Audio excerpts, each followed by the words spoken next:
الحمد لله نحمده ونستعينه ونستغفره ونعوذ بالله من شرور أنفسنا ومن سيئات أعمالنا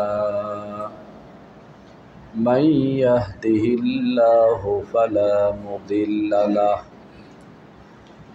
ومن يضلله فلا هادي له ونشهد أن لا إله إلا الله وحده لا شريك له ونشهد أن سيدنا وسندنا وحبيبنا ومولانا محمدا عبده ورسوله الذي أرسله الله إلى كافة الناس بشيرا ونذيرا وداعيا إلى الله بإذنه وسراجا منيرا أما بعد فقد قال الله تبارك وتعالى في كلامه إنما المؤمنون إخوة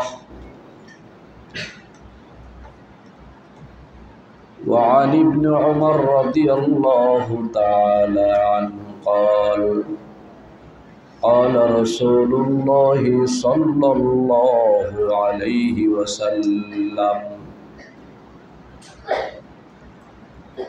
المسلم أخو المسلم لا يظلمه ولا يسلمه ما كان العبد في عون أخيه كان الله في عونه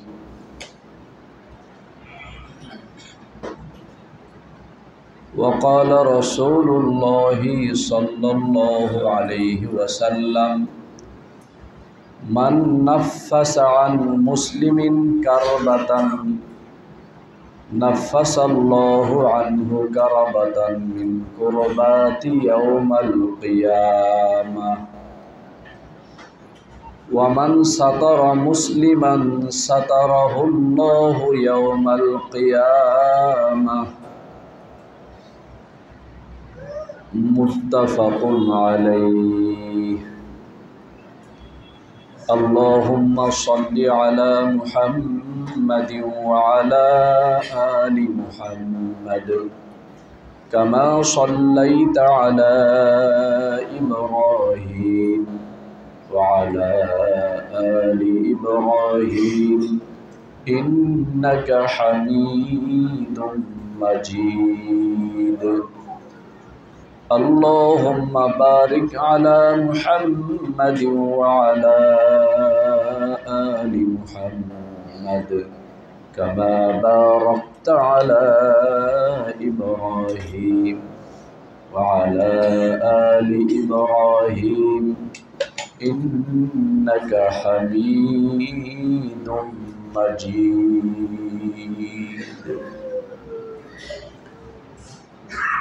সম্মানিত উপস্থিতি সর্বপ্রথম আমরা সকলে সেই আল্লাহ রাব্বুল আলামিনের শুকর আদায় করব যে আল্লাহ রাব্বুল আলামিন আমাদের সকলকে ঈমানের মতো মহামূল্যবান দৌলত এবং সম্পদ দিয়ে আমাদেরকে ধন্য করেছেন। দিল থেকে মুহাব্বতের সাথে সেই আল্লাহ রাব্বুল আলামিনের আলিশান দরবারে কালিমাতুশ শুকর আদায় করি আলহামদুলিল্লাহ। সাথে সাথে সেই প্রিয় নবীর শানে অত্যন্ত মহব্বতের সাথে দিল থেকে দরদ সহকারে দরুদ শরীফ পড়ব। যেই নবী এত গুরুত্বপূর্ণ ফজিলত বলে গেছেন যে কোনো বেঈমান কাফের মুশরিকও যদি জীবনের শেষ মুহূর্তে ইয়াকিন ও ইখলাসের সাথে কালেমা পড়ে মুসলমান হয় আল্লাহ রাব্বুল আলামিন এই ঈমানি কালেমার বরকতে তার অতীত জীবনের সব গুনাহগুলিকে মাফ করে দিয়ে বেহেশতের ফয়সালা করে দিবেন। এমন ফজিলত যেই নবী বলে উম্মতকে আল্লাহ পাকের রহমতের প্রতি উৎসাহিত করে দুনিয়ার থেকে বিদায় নিয়েছেন, সেই নবীর শানে দরদ ভরা কণ্ঠে দিল থেকে দরুদ শরীফ পড়ি সাল্লাল্লাহু আলাইহি ওয়াসাল্লাম। মুহতারাম হাজরিন, আল্লাহ রাব্বুল আলামিন সারা পৃথিবীতে যত মানুষ সৃষ্টি করেছেন,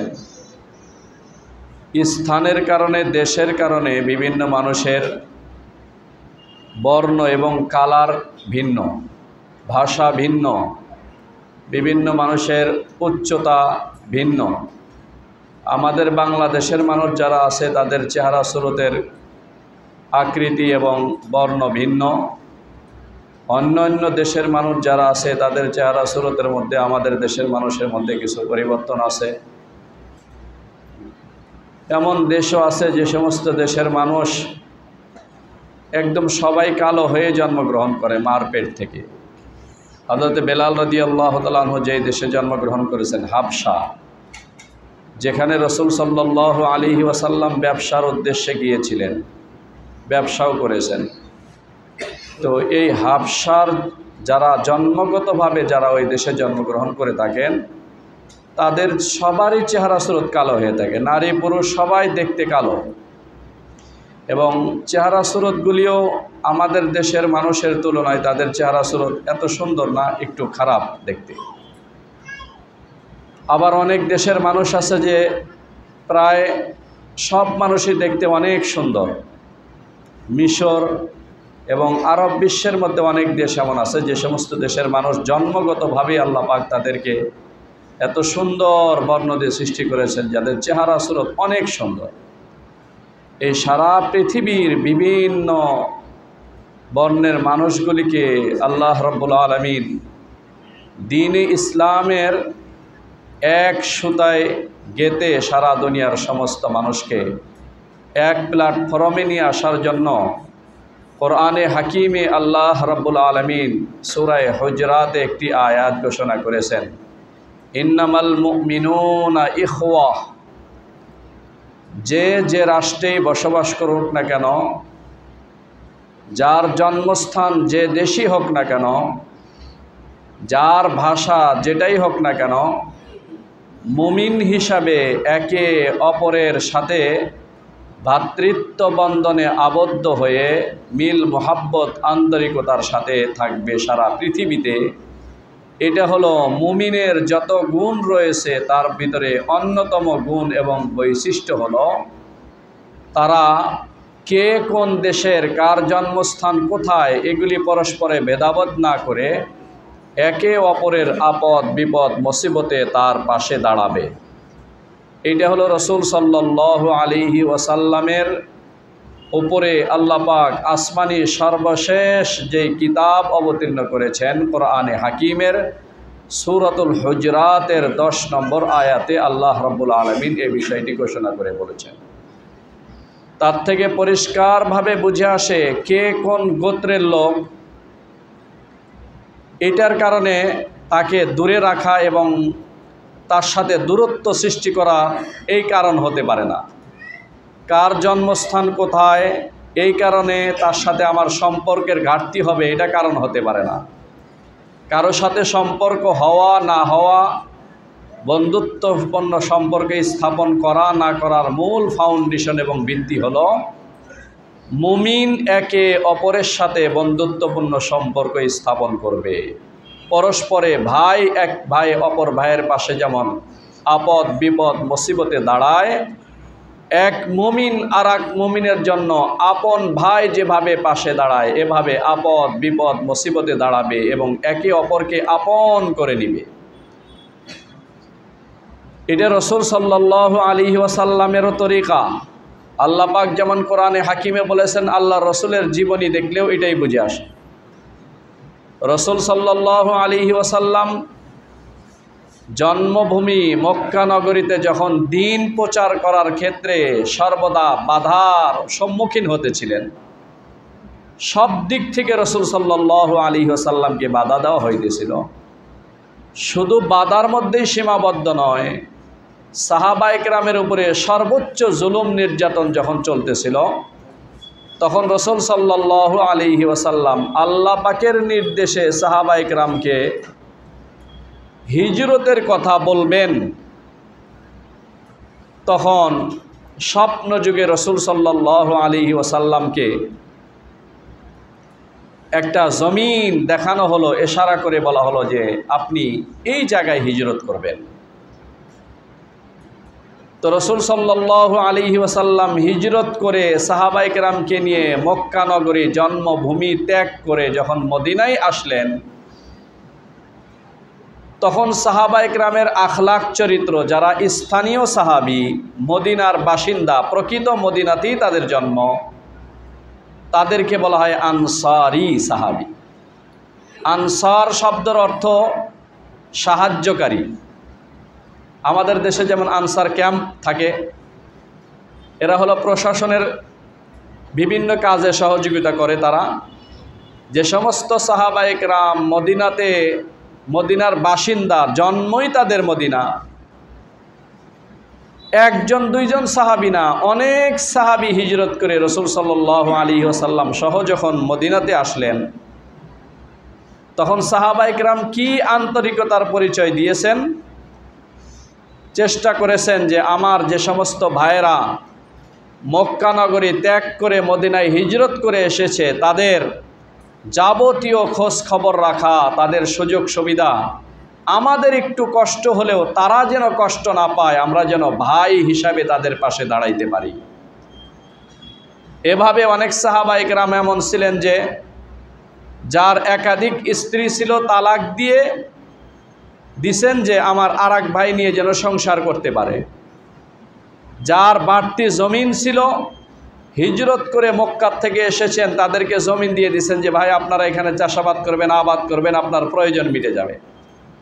অনেক সাহাবায়ে কেরাম আল্লাহর নবীর কাছে গিয়ে প্রস্তাব দিয়েছেন, ইয়া রাসূলুল্লাহ, যে সমস্ত সাহাবায়ে কেরাম আপনার সাথে হিজরত করে মক্কা থেকে মদিনায় আসলো, আমাদের সম্পদগুলি বন্টন করে তকসিম করে আমরা তাদেরকে কিছু কিছু দিয়ে দিই, তাহলে তারা যেন একটু হলেও সচ্ছলতার সাথে চলতে পারে। শুধুমাত্র সেখানে স্ত্রী পরিবার প্রয়োজন সব নিয়ে, জীবনটা নিয়ে শুধু মদিনায় চলে আসছেন। কিন্তু সাহাবায়ে কেরাম যারা মদিনায় বসবাস করতেন, তাদের আন্তরিকতা এমন ছিল, কিয়ামত পর্যন্ত কোনো জাতি, কোনো ধর্মের গুরু এইরকম আন্তরিকতাপূর্ণ ভালোবাসার মোহাব্বত দিয়ে বিদেশি ভিনদেশি মানুষকে আপন করে নেওয়ার নজির যদি পৃথিবীতে পাওয়া যায়, তাহলে একমাত্র সাহাবায়ে কেরামের ভিতরে পাওয়া যাবে, অন্য কোথাও পাওয়া যাবে না।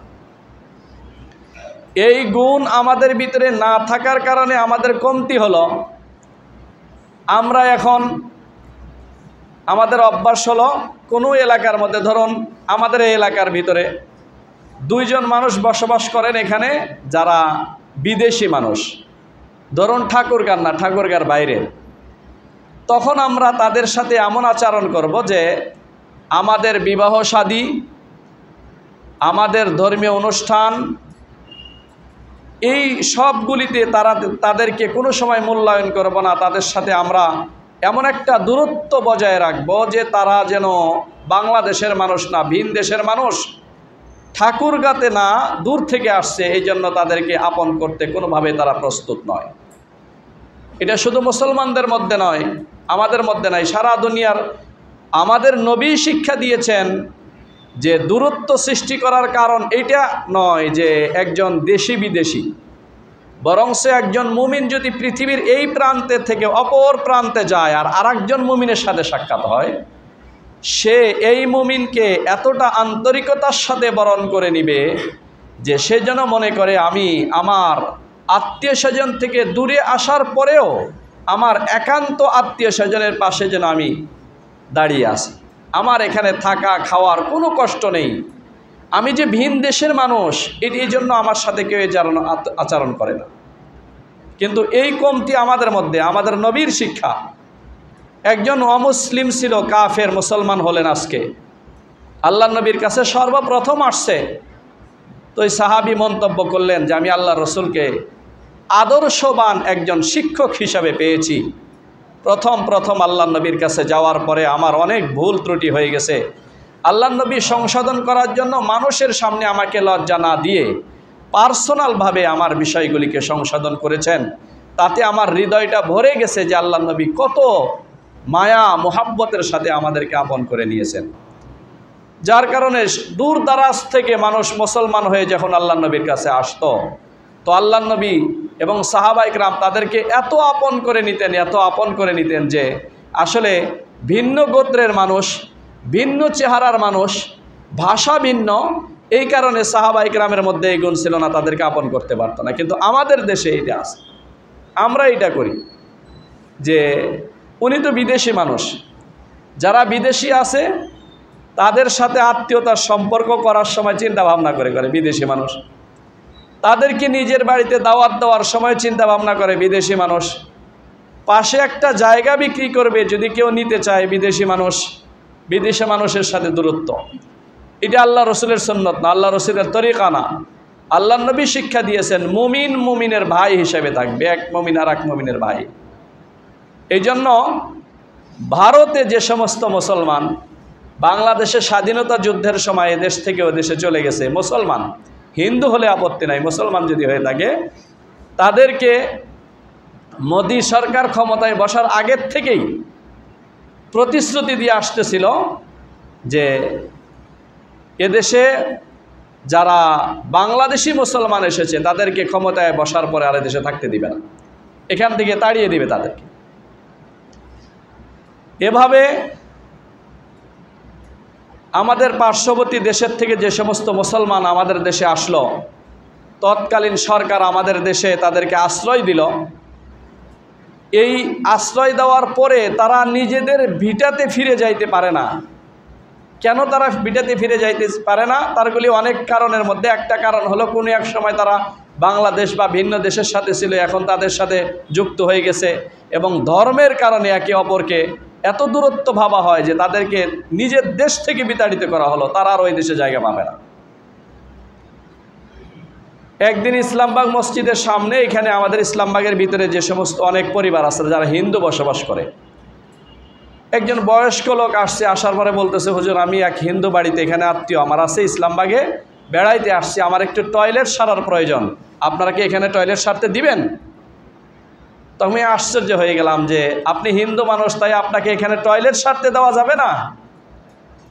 তো তার ধারণা হলো যে আমরা মুসলমানদের মধ্যে আমাদের সংকীর্ণতা এতটাই বেশি যে একজন হিন্দু মানুষ বিপদে পড়ে টয়লেট সারার জন্য আসবে, আমরা এখানে তাদেরকে টয়লেটও সারতে দিব না। তখন আমি তাকে বললাম, আপনার টয়লেট সারা আরও যা প্রয়োজন সব কিছু করেন, কোনো মুসল্লি আপনাকে কিছুই বলবে না। এটা রাসূল সাল্লাল্লাহু আলাইহি ওয়াসাল্লামের আদর্শ, শুধু মুমিনদের ভিতরে নয়, অমুসলিমও যদি কেউ আসতো। আপনারা শুনছেন আল্লাহ নবীর একজন খিদমত করত, এক ইয়াহুদি গোলাম আল্লাহ নবীর খিদমত করত, সেবা করত। হঠাৎ করে অসুস্থ হয়ে পড়ছে এই গোলাম। আল্লাহ নবীর আদর্শ ছিল আখলাকের মাধ্যমে বিজয় করা, ধমক দিয়ে ক্ষমতা প্রয়োগ করে রাসূল সাল্লাল্লাহু আলাইহি ওয়াসাল্লাম ইসলাম ধর্ম প্রচার প্রসার করেন নাই, বরং আখলাক এবং চরিত্রের মাধ্যমে। তো এই ইহুদি গোলাম আল্লাহ নবীর সেবা যত্ন করত, অসুস্থ হয়ে গেছে, আল্লাহ নবী বাসায় দেখতে গেছেন। যাওয়ার পরে তার মা বাবা খুবই খুশি যে রাসূল সাল্লাল্লাহু আলাইহি ওয়াসাল্লামের এত উদারতা, এত মায়া মোহাব্বত ভালোবাসা, যে ভিন্ন ধর্মের একজন কাজের লোক সেবক খিদমত করে, তারপরেও তার অসুস্থতার পরে দেখতে আসছে। তো রাসূল সাল্লাল্লাহু আলাইহি ওয়াসাল্লামের আখলাকে তারা খুবই সন্তুষ্ট। এই সুযোগে রাসূল আকরাম সাল্লাল্লাহু আলাইহি ওয়াসাল্লাম এই গোলামের কাছে প্রস্তাব দিলেন যে তুমি ইসলাম ধর্ম গ্রহণ করো। তখন এই গোলামের মাথার পাশে তার মা বাবা বসা ছিল। সে তার মা বাবার চেহারার দিকে তাকাইল যে আমার মা বাবা এই প্রস্তাবে রাজি হয় কিনা। রসুলের আখলাক এবং চরিত্রে তো আমার মা বাবা একদম মুগ্ধ হয়ে গেছে, আমার দিলটাও ভরে গেছে। বাকি আল্লাহ নবী যে প্রস্তাব দিয়েছেন, এই প্রস্তাবে আমার মা বাবার কি দিক নির্দেশনা, এটা জানার জন্য অসুস্থ মা বাবার দিকে তাকাইছেন। তো মা বাবা ইশারা করে বললেন, আল্লাহর নবী যা বলেছেন তুমি মেনে নাও। এই যে ইসলাম ধর্ম গ্রহণ করেছেন, আপনারা নিশ্চিতভাবে বুঝতে পারবেন বুখারী শরীফের হাদিস, আল্লাহর নবীর একমাত্র চরিত্র এবং ব্যবহারের কারণেই একজন গোলাম সে নিজ ইচ্ছাই না, তার মা বাবার পরামর্শ নেওয়ার পরে আদর্শের কারণে, ব্যবহারের কারণে সে মুসলমান হয়। এই জন্য আমাদের ভিতর থেকে এই সংকীর্ণতা, কমতি দূর করতে হবে। একজন আরেকজনের সাথে মহাব্বত এবং ভালোবাসা তৈরি হওয়ার কারণ হলো একটা ঈমানের গুণে। একজন ঈমানদার আরেকজন ঈমানদারের সাথে বন্ধুত্বপূর্ণ সম্পর্ক থাকবে। কোনো বেঈমান কাফেরের সাথে বন্ধুত্বপূর্ণ সম্পর্ক না। বন্ধুত্বপূর্ণ সম্পর্ক হলো দিলের সাথে মহাব্বত, ভালোবাসা। হ্যাঁ, তার বিপদে আপদে আমি তার পাশে দাঁড়াতে পারবো, এটা ইসলামী শরীয়তই সর্বোচ্চ শিক্ষা দিয়েছে। একজন মুসলমানের পাশে যদি একজন অমুসলিম বসবাস করে, তাহলে আল্লাহর নবী শিক্ষা দিয়েছেন তোমার প্রতিবেশী যারা আছে আপদ বিপদে তাদেরকে খোঁজ খবর রাখো। প্রতিবেশী কতজন? ইমাম বুখারী রহমতুল্লাহি আলাইহি লিখিত একটি কিতাব আছে আল আদাবুল মুফরদ, তাতে লেখা আছে প্রতিবেশী হলো আপনার ঘরের চারদিকে 40 ঘর পর্যন্ত হলো প্রতিবেশী। এখন আপনার প্রতিবেশীর মধ্যে কোনো অমুসলিম যদি থাকে, হঠাৎ করে কোনো বিপদ এসে পড়েছে, আপনি মুসলমান হিসাবে যদি ঘরে বসে থাকেন, তার পাশে না দাঁড়ান, আল্লাহর রসুলের শিক্ষা হলো আপনি গুনাহগার হবেন। ইসলাম ধর্ম শিক্ষা দেয় যে তার পাশে তার আপদ বিপদে আপনি দাঁড়াবেন। এটার মাধ্যমে আপনার আচার ব্যবহার দেখে সে মুগ্ধ হয়ে দ্বীন-ই ইসলামের প্রতি আকৃষ্ট হবে এবং আল্লাহ রসুলের যে সুন্নত, এই সুন্নত আপনি আপনার সমাজে আপনি প্রতিষ্ঠিত করতে সক্ষম হয়েছেন। এই জন্য আল্লাহ নবীর সুন্নতকে জিন্দা করার ফজিলত আপনি হাসরের ময়দানে আল্লাহ নবীর কাছে, আল্লাহ নবীর একজন সুন্নতের অনুসারী হিসাবে আল্লাহ নবীর কাছে আপনি জান্নাতে স্থান পাবেন, যেমনটি আল্লাহ রাব্বুল আলামিনের হাবিব সাল্লাল্লাহু আলাইহি ওয়াসাল্লাম ঘোষণা করেছেন। এই জন্য মুহতারাম হাজরিন, দেশি বিদেশি দ্বারা ফারক করা, পার্থক্য করা এটা মুমিনের কাজ নয়। মুমিন হলো ঈমানের গুণের কারণে একজন আর একজনকে কাছে টানবে, বেঈমান হওয়ার কারণে, ঈমান না থাকার কারণে তার সাথে দূরত্ব সৃষ্টি হবে। একটাই কারণ, ঈমানের গুণের কারণে। এবং ঈমানের গুণের কারণে আল্লাহ রাব্বুল আলামিন এমন ফজিলত দান করেছেন, একজন মানুষ ঈমান তার ছিল, সারা জিন্দেগি কোনো আমল সে করতে পারে নাই, সমস্ত সাজা শাস্তি ভোগ করার পরে হলেও শুধুমাত্র ঈমানের বদৌলতে আল্লাহ পাক কোনো একদিন তাকে জান্নাতে দিবেন, এটা আমার কোনো কথা নয়, আল্লাহ নবী মুহাম্মদুর রাসূল সাল্লাল্লাহু আলাইহি ওয়াসাল্লামের কথা। একজন বেঈমান কাফের সারা জিন্দেগি অন্যায় অপরাধ করেছে, এখন ইন্তেকালের কিছুক্ষণ পূর্বে সুস্থ থাকা অবস্থায় সে কালেমা পড়ে মুমিন হয়ে দুনিয়ার থেকে চলে গেল। তার অতীত জীবনের সব গুনাহগুলিকে আল্লাহ পাক কালেমার বরকতে, এই ছোট্ট একটা শব্দ লা ইলাহা ইল্লাল্লাহ মুহাম্মাদুর রাসূলুল্লাহ সাল্লাল্লাহু আলাইহি ওয়াসাল্লাম, যেটা পড়তেও কোনো সময় লাগে না, আর এটার কারণে কোনো কষ্টও হয় না, ওযুও করতে হয় না, মসজিদও লাগে না, জায়নামাজও লাগে না, কোনো কিচ্ছু লাগে না, যে কোনো অবস্থায় আপনি লা ইলাহা ইল্লাল্লাহ মুহাম্মাদুর রাসূলুল্লাহ সাল্লাল্লাহু আলাইহি ওয়াসাল্লাম পড়তে পারেন। আপনার পড়তে কোনো কষ্ট না, কিন্তু এই কালেমার এত পাওয়ার, এত বরকত, আল্লাহ পাক এই কালেমার এত বরকত দান করে রেখেছেন। এই কালেমা যদি একজন বৃদ্ধা কাফের যদি শেষ জীবনে এসে পড়ে, বৃদ্ধ কাফের পড়ল, আল্লাহ রাব্বুল আলামিন এই এতটুকু ছোট্ট কালেমার বদৌলতে তার অতীত জীবনের সব গুনাহগুলিকে মাফ করে দিবেন। এই জন্য ঈমানের কত গুণ হাদিস শরীফে আসছে, একজন মুমিন যদি আর এক মুমিনের দিকে তাকায়, কথা বলার সময় একটু মুস্কি হাসি দিয়ে কথা বলে, মুস্কি হাসি দিয়ে কথা বলল, তাহলে আল্লাহ রাব্বুল আলামিন এই মুস্কি হাসি, মুমিন একটু মুস্কি হাসি দিছে কথা বলার সময়, এই মুস্কি হাসিটার বদৌলতে আপনি যদি আল্লাহ পাকের রাস্তায় নফল সদকা করেন, যেই পরিমাণ সওয়াব আল্লাহ পাক আপনার আমলনামায় দান করবেন, আর এক ভাইয়ের সাথে একটু কথা বলার সময় হাস্য উজ্জ্বল চেহারায় কথা বলার বদৌলতে আল্লাহ পাক সদকা করলে যেই পরিমাণ সওয়াব হবে, এই পরিমাণ সওয়াব আপনার আমলনামায় দান করবে। ইমানের বদৌলতে ইমানদারের হাসির মধ্যে, মুস্কি হাসির মধ্যে আল্লাহ পাক সওয়াব রেখেছেন ইমানের গুণে।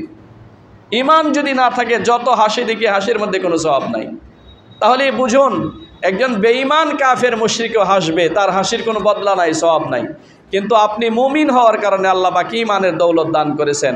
একটু মুস্কি হাসি দিলে, আর এক মুসলমান ভাইয়ের সাথে হাস্যোজ্জ্বলভাবে কথা বললে, একটু ভালো ব্যবহার করে কথা বললেন, এটার কারণে আল্লাহ রাব্বুল আলামিন প্রতিদান দান করবেন, হাসির বদলে আল্লাহ পাক আবার সওয়াবও দান করবেন।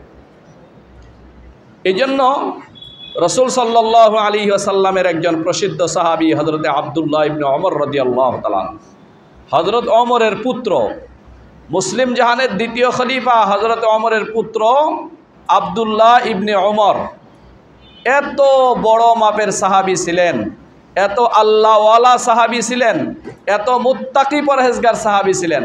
মানুষ ওনার জন্য দোয়া করত, আল্লাহ ওনার হায়াতের মধ্যে বরকত দান করেন, আমরা যেন ওনার পিছনে ওনার ইমামতিতে নামাজ পড়তে পারি। কারণ এরকম মুখলিস আল্লাহওয়ালা একজন ইমামের পিছনে নামাজ পড়লে আমার দিলে নামাজের কথা বসে এবং আমি সেজদায় গিয়ে ভিন্ন রকমের তৃপ্তি অনুভব করতে পারি।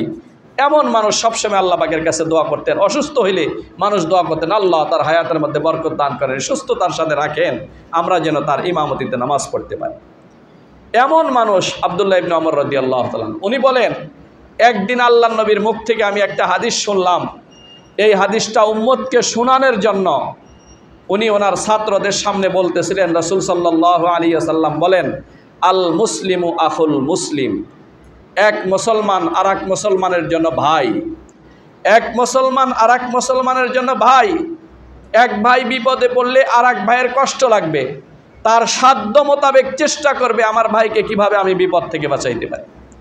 ধরুন মসজিদের সামনে থেকে বের হয়েছে, মুসল্লি একজন বলতেছে, ভাই কিছুক্ষণ আগে এখানে জুতা রাখলাম, এখন জুতা খুঁজে পাই না। তাহলে আপনার মুসলমান ভাই বিপদে পড়েছে, আপনি সাধ্য মোতাবেক সেখানে একটু দাঁড়িয়ে তাকে সহযোগিতা করলেন, খোঁজাখুঁজি করলেন, পাইলেন না। কিন্তু আপনি মুসলমান হিসাবে আপনার যতটুকু কর্তব্য ছিল তার প্রতি আন্তরিকতা, ভালোবাসা আপনি পুরাটা তার জন্য প্রকাশ করেছেন। আপনি হয়তো মনে করবেন এটার মধ্যে আবার কি সওয়াব, কিন্তু আল্লাহ রাব্বুল আলামিন এই আন্তরিকতা, ভালোবাসা এক মুসলমান ভাইয়ের প্রতি প্রকাশ করার বদলে আল্লাহ রাব্বুল আলামিন আপনাকে অনেক বড় প্রতিদান এবং সওয়াব দান করবেন। এটা ইসলামের শিক্ষা।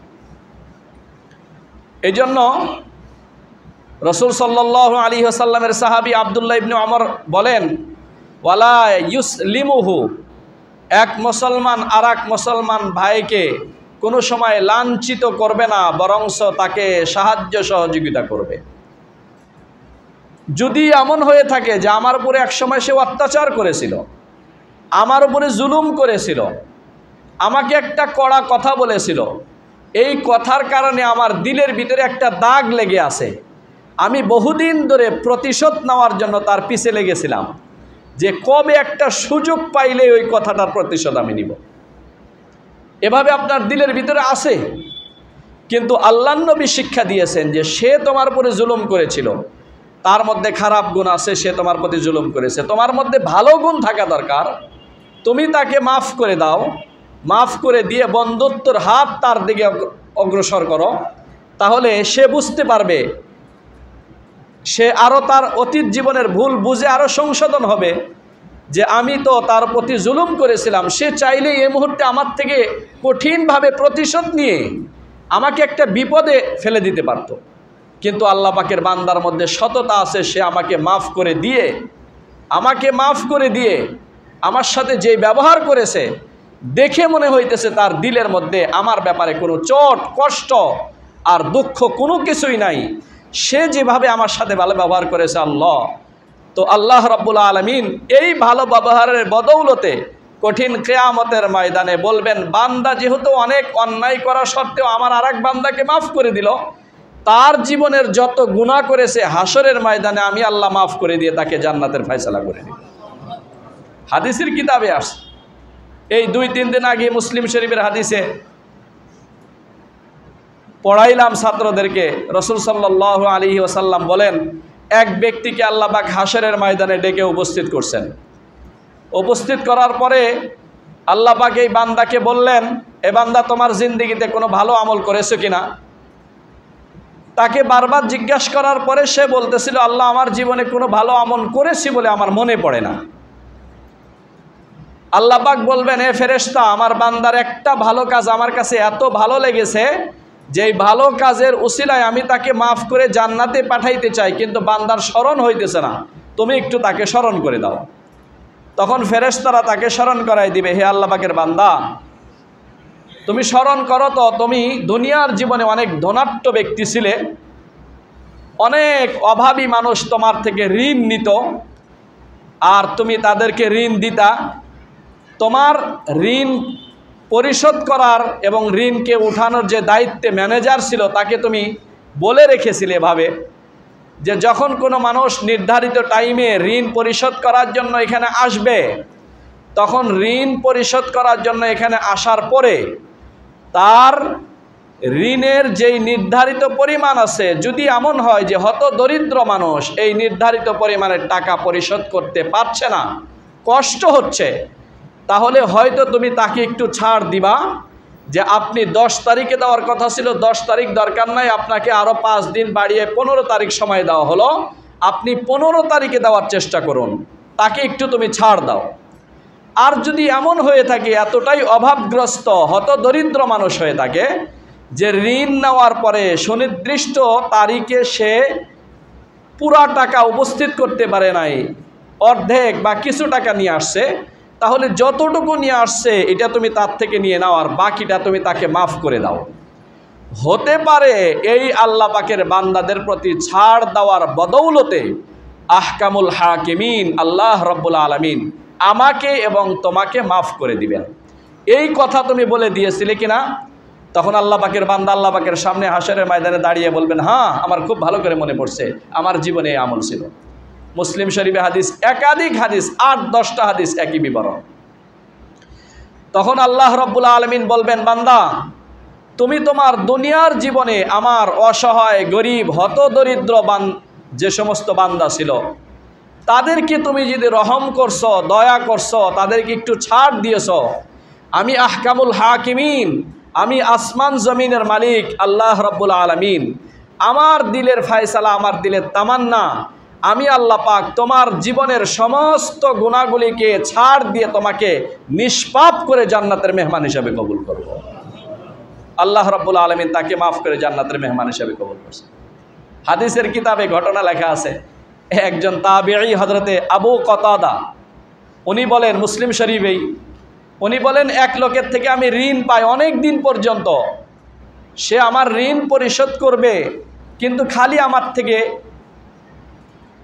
আত্মগোপনে চলে যায়, আমি তাকে খুঁজে কোথাও পাই না। যখনই তার বাসায় তালাশ করতে যাই খবর পাই যে সে এখানে নাই। একদিন আমি তার বাসার সামনে যাই, যখন উপস্থিত হলাম তখন ভিতর থেকে একটা ছোট্ট বাচ্চা বের হয়ে আসলো। এই বাচ্চাকে ভিতর থেকে শিখায় দেওয়া হয়েছে যে বলো যে তোমার বাবা বাসায় নাই, কিন্তু এই ছোট্ট বাচ্চাটার বয়স এতই কম, সে ভালো মন্দর মধ্যে পার্থক্য করতে পারে না। ডাইরেক্ট এসে বলতেছে, আমার বাবা ঘরের ভিতরে বসে তরমুজ খায়। এই কথা যখন বলছে তখন হযরত আবু কতাদা বলেন, এখন তুমি ঘরের ভিতরে আসো, স্পষ্ট প্রমাণ হয়ে গেছে তোমার ছেলে আমাকে বলেছে, অতএব তুমি গোপনে না থেকে তাড়াতাড়ি আমার সামনে চলে আসো। তখন বাধ্য হয়ে সে বের হয়ে আসলো। আসার পরে হযরত আবু কতাদা বললেন, আচ্ছা বলো তো, তুমি কেন আমার সাথে এরকম আচরণ করছো?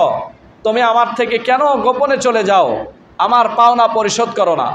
তখন সে বলল, আল্লাহ পাকের কসম খায় বলছি, আপনার ঋণ পরিশোধ করার মতো আমার কাছে অর্থ নেই, এই জন্য আমি আপনাকে কি জবাব দিব, এই জন্য আমি আপনার থেকে দূরে থাকি। তখন উনি বললেন, আল্লাহ পাকের কসম খেয়ে তুমি বলছো যে আসলে তোমার কাছে ঋণ পরিশোধ করার মতো কোনো টাকা নাই? তখন সে বলল, হ্যাঁ, আল্লাহ পাকের কসম খেয়ে বলছি, আমার কাছে ঋণ পরিশোধ করার মতো কোনো টাকা নেই। হযরতে আবু কতাদা বললেন, আল্লাহর নবীর আমি হাদিস শুনেছি, কেউ যদি কোনো মুসলমান বান্দাকে ছাড় দেয় এই জাতীয় ক্ষেত্রে, তো আল্লাহ পাক হাশরের ময়দানে তার গুনার ক্ষেত্রে আল্লাহ পাক ছাড় দিয়ে তাকে মাফ করে দিবেন। হাদিস যেহেতু শুনেছি তাই আমল করার সুযোগ কোনো দিন হয় নাই, আজকে প্রথম আমি তোমাকে ছাড় দিলাম, তোমার যখন সুবিধা হয় তুমি টাকা পরিশোধ করবে। আর আমি যেন আল্লাহ রাব্বুল আলামিনের হাবিবের হাদিসের উপরে আমল করার সুযোগ পাইলাম, আল্লাহ পাক এই উসিলা আমাকেও হাশরের ময়দানে মাফ করে দেয়। এই জন্য মুহতারাম হাজরিন, এক মুসলমান ভাই আর এক মুসলমান ভাইয়ের জন্য এমন বন্ধুত্বপূর্ণ সম্পর্ক স্থাপন করবে, এমন সাথী ভাই এবং বন্ধু হয়ে যাবে, বিপদে আপদে তার পাশে এমনভাবে দাঁড়াবে, সে মনে করবে আমার আপন ভাই থাকলে আমার জন্য যতটা সহযোগিতা করতো, ইনি আপন ভাই না হওয়া সত্ত্বেও মুমিন হওয়ার কারণে আমাকে এত মহাব্বত করছে যে আমার বিপদে একদম পুরা সীসাডালা প্রাচীরের নাই স্তম্ভ হয়ে আমার কাছে দাঁড়িয়ে আছে। এভাবে যদি আমরা পরস্পরে ভ্রাতৃত্ব বন্ধনে আবদ্ধ হয়ে থাকতে পারি, তাহলে আল্লাহ রাব্বুল আলামিনের হাবিবের রেখে যাওয়া এই সুন্নত আমরা সামাজিকভাবে প্রতিষ্ঠিত করার বদৌলতে দুনিয়াতেও শান্তিতে থাকব, আখেরাতেও আল্লাহ নবীর সুন্নতকে জিন্দা করার বদৌলতে আল্লাহর হাবিবের সুন্নতদের কাতারে আল্লাহ পাক আমাদেরকে কবুল করবেন। যারা কবলার জমা